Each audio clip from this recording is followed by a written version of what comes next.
Conspiracy theories are most often a smokescreen to divert us from the true evil. My dad was right. This family's money is dirty. Imagination is far more fascinating than reality. Welcome to Working for Uncle Henry, the podcast. I'm the series author and your narrator, Angela Mullins. Well, it's important to include details when describing settings. Perhaps the hardest is settings that you're in all the time because you tend to take the details for granted.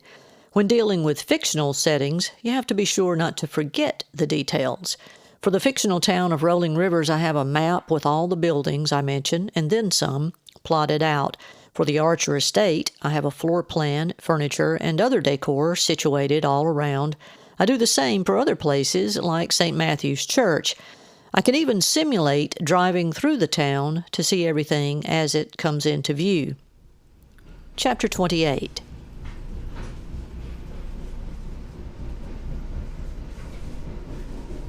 The train ride back to Virginia did not help to clear Parker's head. He stared out the window, watching the world go by, wishing he had someone to talk to. Being an adult stunk. He missed the church connections he had in college. Over those 4 years, he had made some good friends, as close as he made friends anyway.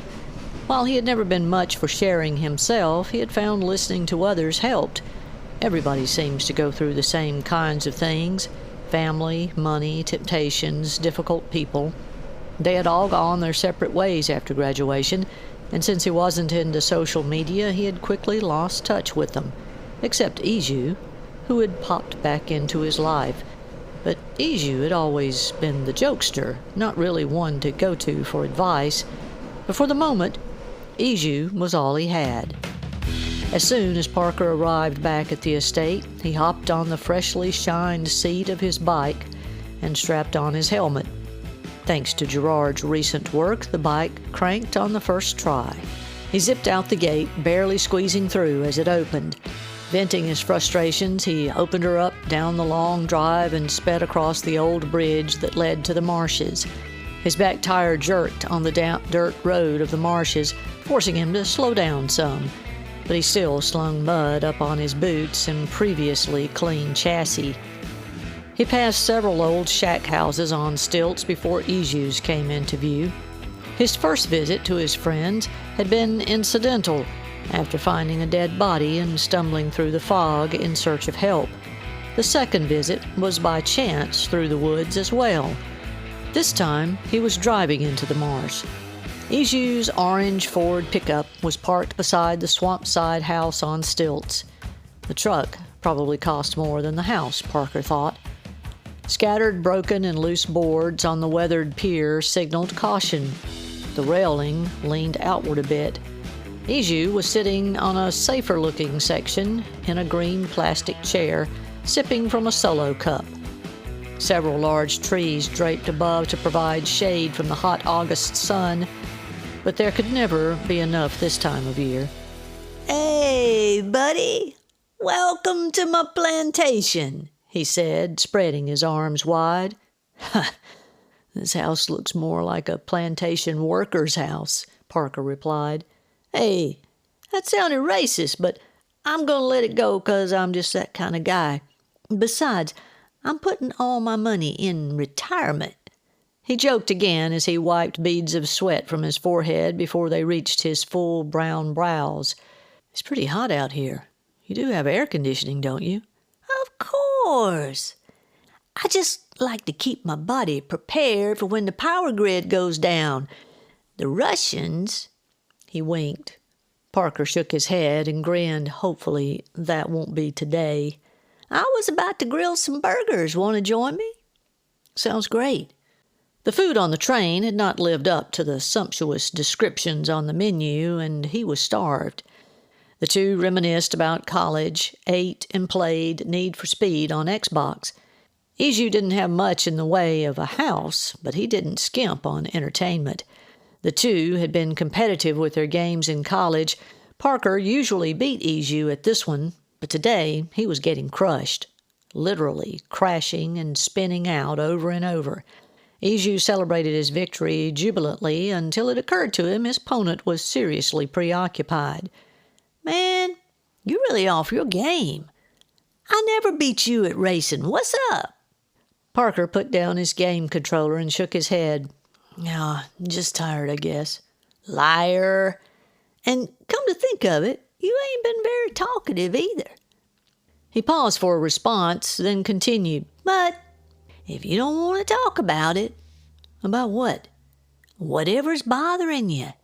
Your mind is obviously somewhere else. You ain't played that bad since I introduced you to the game. He paused again for Parker to speak. Parker didn't. I'm a good listener, so I've been told. It's how I know so much. Parker grinned and sighed. That's Jennifer. Iju rolled his eyes. I should have known. Hey, what happened to the good listener? I have listened and watched. I don't know why you put up with it. I mean, she's hot, and I might let her drag me around like a puppy on a chain, but my motives would be totally different. Parker frowned and shook his head. What are you talking about? Iju waved the suggestion off. Man, she's got you tied around her finger. Iju's thoughts drifted momentarily. I wouldn't mind being tied to any part of her body myself, but I just want her to be happy. Yeah, she looks happy to me. Parker shook his head. She isn't happy. All the drinking, drugs, partying, sex, those are classic signs of searching. I just don't know how to get her redirected. What that is a classic celebrity lifestyle. And she's a celebrity. What do you expect? Look, you can't make her be good. One look at her says she don't want to be good. And until she wants to, nothing you say ain't gonna change her. Parker sighed. Iju was probably right. But what would it take for Jennifer to want to change? Iju picked up a game controller and handed it to Parker. Rematch? Parker shook his head. I don't think so. Hey, thanks for dinner and everything. It was kind of like old times. He grinned at the thought for a brief moment, wished he was back at that time in his life. He climbed on his bike and drove into town, just cruising this time through the streets of rolling rivers. He didn't feel the need for speed anymore, just thoughtful riding, feeling the warm summer breeze on his bare neck and arms. As Parker leaned into the curve past the Chesapeake Club, the white steeple of St. Matthew's pierced through the robin's egg blue sky. Without thinking, he drove straight to it. Maybe he should go in. Jean's pickup and the secretary's VW were the only two vehicles parked in the lot. He parked and slipped through the front doors. The sanctuary was empty. As if being summoned, he proceeded down the aisle, straight toward the statue of Jesus standing on the table in front of the pulpit. Two tall lit candles flanked each side of the statue. He wondered if they burned all the time when someone was there. His gaze drifted up to the massive and colorful stained glass window in the back wall. It depicted 5 childlike cherubs looking worshipfully at King Jesus. The Latin words for Christ as King and Ruler were inscribed at the bottom. It was a truly beautiful testament of its title. On stands beneath the window were 4 liturgical praise banners. Parker sat down on the second row. Why the second? Why do people naturally avoid the front row in churches? Maybe he did because his father had made their family sit on the front row. He watched the candles flicker as he contemplated what to say to God. Father Jean cleared his throat as he entered from his study. Parker looked up just in time to see the minister stumble over the carpet. He was carrying a tote box of altar pieces that jostled and rattled with his misstep. Parker jumped up to help, but Jean waved him off with a subtle raising of his palms while gripping the tote in his hands. The tote slipped again slightly before he grabbed it with his hands.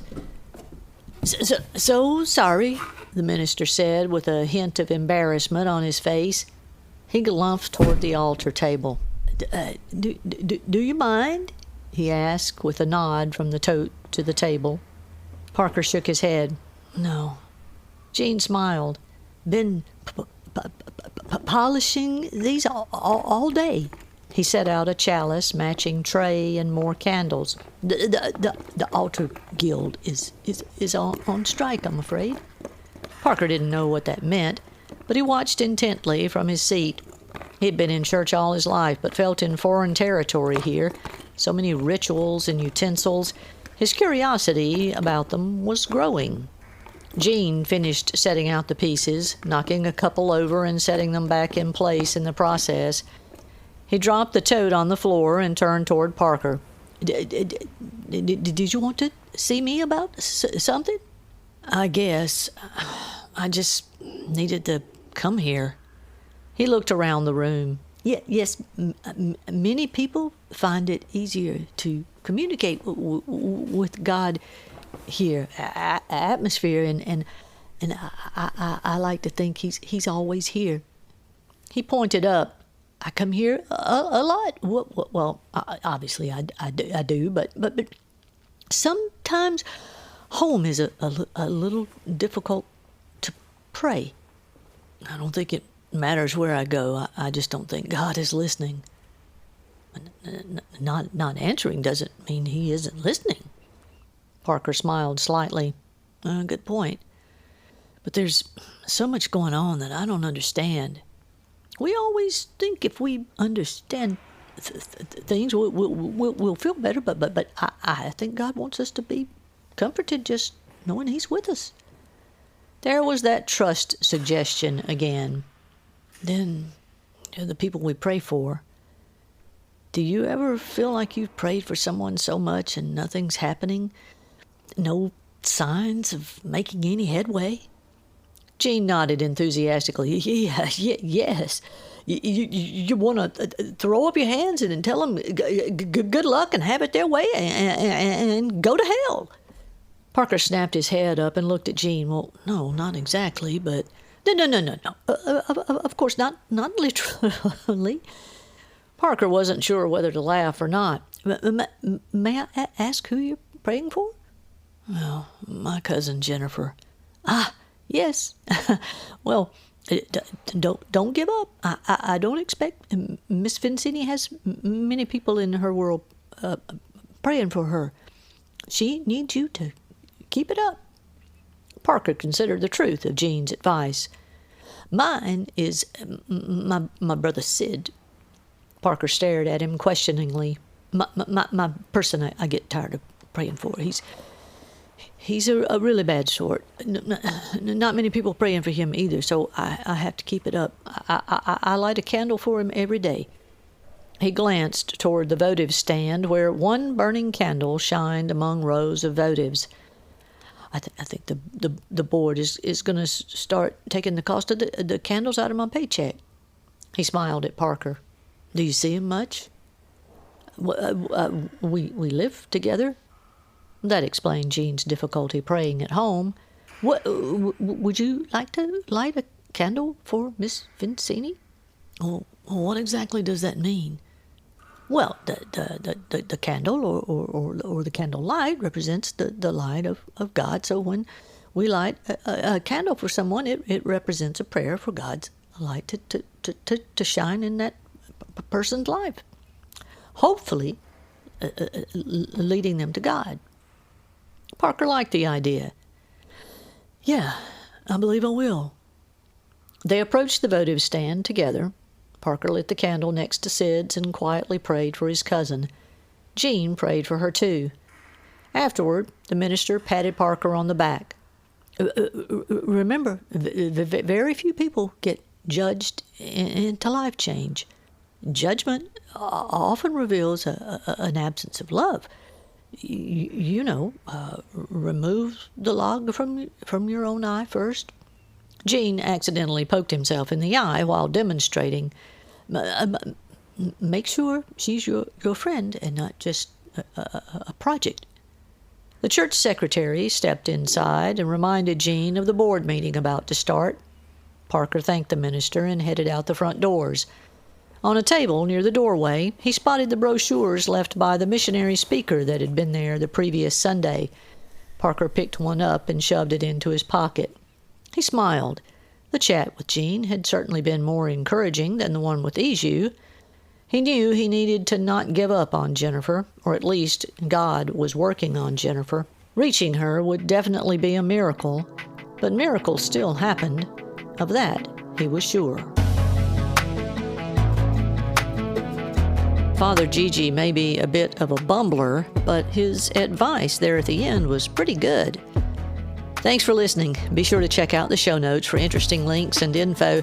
Next time, Parker gets another earful of Henry's worldview philosophies.